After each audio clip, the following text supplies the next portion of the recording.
శుభమస్తు. శ్రీరామ జయం. ఓం నమ శివాయ. ఓం నమో నారాయణాయ. ఓం నమో భగవతే వాసుదేవాయ.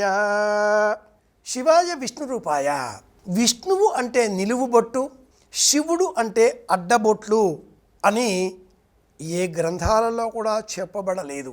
భస్మధారణ చేసేటటువంటి వారు అరచేతిలో భస్మం వేసుకొని ఆ భస్మంలో పంచకోణాకారాన్ని లిఖించి ఓం నమ శివాయ, అద్వైత సిద్ధాంతాన్ని పాటించేవారు ఓం నమో నారాయణాయ, అగ్నిరితి భస్మ, వాయురితి భస్మ, జలమితి భస్మ, స్థలమితి భస్మ, వ్యోమేతి భస్మ, సర్వగం భవామన ఏతాని రక్షోగుంసి భస్మాని రక్షోగుంసి రక్షాగుంసి రక్షాగుంసి హవాపురో నువాకే తపోగ్రమతిష్టంత. ఆ భస్మాన్ని ఇలా అలదుకొని రెండు చేతులతో రాచుకొని ఇలా ఈ వైపు నుంచి ఈ వైపుకు, కుడి నుంచి ఎడమకు రెండు రేఖలు, చూపుడు వేలు, ఉంగరం వేలు, ఈ రెండింటితో మాత్రమే కుడివైపు నుంచి ఎడమ వైపు ఇలా తీసుకెళ్ళాలి. బొటన వేలితో ఎడమ నుంచి కుడికి ఇలా తీసుకురావాలి. రెండు రేఖలు చూపుడు, ఉంగరం, ఈ రెండు ప్రధానం. ఇవి ఇడ పింగళి అనే నాడులను సూచిస్తాయి. ఈ దేహంలో మనం తీసుకునే గాలి 5 నాడుల వ్యవస్థలలో అన్నప్పుడు ఆదినాడి, ఇడ, పింగళ, సుషుమ్న, అంత్యనాడి. ఆది అంత్య నాడుల మధ్యన ఇడ, పింగళిక, మధ్య ఈ 3 నాడులు ఉండగా వీటిలో మధ్యది అయిన ఆ వేలిని విడిచి ఈ రెండింటితో 2 గీతలు. ఈ గీసే ముందు అరచేతిలో ఆ రంగరించుకున్న ఈ భస్మ లేపనాన్ని మొట్టమొదటగా చూపుడు వేలుతో ఇలా పైకి తీసుకెళ్ళాలి.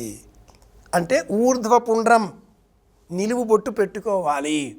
ఇలా పైకి కిందికి ఊర్ధ్వపుండ్రంగా చేసి అనంతరం దానినే అడ్డుగా మార్చాలి.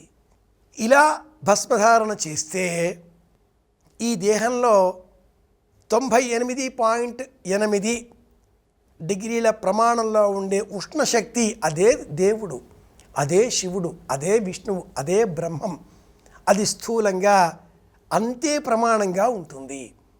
టెంపరేచర్ పెరిగితే కూడా నుదుటిపైన చల్లటి వస్త్రాన్ని వేసి చల్లబరిచే ప్రయత్నం చేస్తారు. టెంపరేచర్ తగ్గితే కూడా శిరస్సు పైన కాసింత ఆవు పాలు రాచి మర్దన చేయడమో, అరచేతులు, అరికాళ్ళు మర్దన చేయడమో, నుదిరిపైన కూడా బాగా మర్దన చేయడమో చేస్తూ ఉంటారు. శిరస్సు కదా ప్రధానం. ఇక్కడ ఈ 3 బ్రహ్మ, విష్ణువు, మహేశ్వరుడు. 3 బ్రహ్మ, విష్ణువు, మహేశ్వరుడు, ఆది అంత్యనాడులు. ఈ మూడింటిలో బ్రహ్మ సృష్టి, విష్ణువు పెంపొందింపజేసే లక్షణం, శివుడు లయకారకుడు, అనామిక, పేరులేని.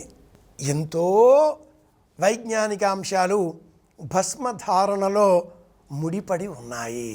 భస్మం అంటే 3 గీతలు అలా అలంకరించుకోవడం కాదు.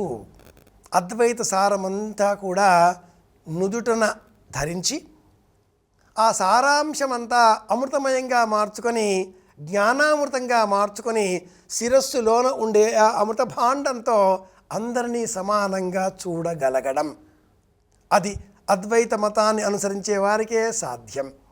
శివానుగ్రహంతో అందరి క్షేమాన్ని కోరుదాం. ఓం నమ శివాయ. శివాయ గురవే. మళ్ళీ కలుసుకుందాం.